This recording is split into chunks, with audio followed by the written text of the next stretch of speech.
and middle income earners will see tax relief in their bank accounts by next week if the government's income tax bill passes Parliament. Outside the traditional church service to mark the start of the new Parliament, Scott Morrison says he's confident that will happen. Let's go live to our political reporter, James O'Doherty. And we spoke to Rex Patrick a short time ago. James, it looks like that's a done deal. And with this new voting arrangement with Jackie Lambie, those three votes will do it in the upper house.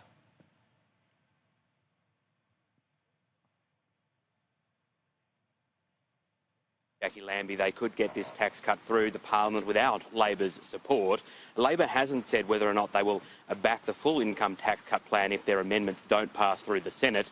But today we've seen a new promise from Josh Frydenberg that low and middle income earners will receive tax relief in their bank accounts from next week when they put in their tax returns. This after the government promised that the tax cuts would be in place by July 1.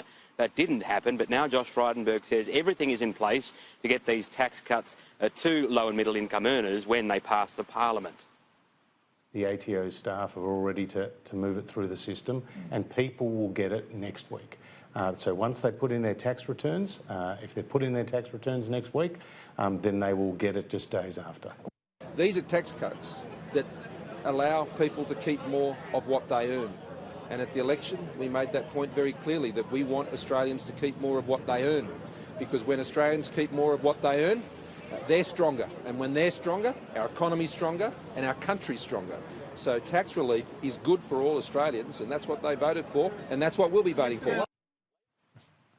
Labor will pass the tax cut package through the lower house and seek to amend it in the upper house to split those bills. If that's not successful, though, Anthony Albanese and the shadow cabinet will meet again to decide Labor's full position. The opposition wants this dealt with by the end of the week.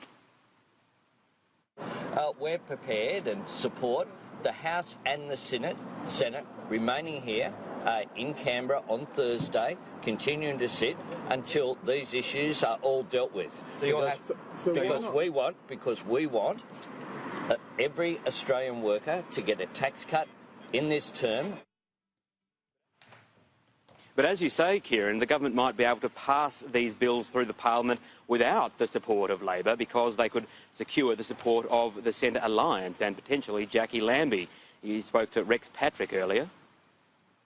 We're not quite across the line yet. We're just working through some of the finer details. We can't see any roadblocks, but there's a few bumps that need to be smoothed out. And that's the gas plan, is that right? That's relating to gas. So our concern is that the tax cuts will provide a disposable income to people that will simply get gobbled up by energy companies.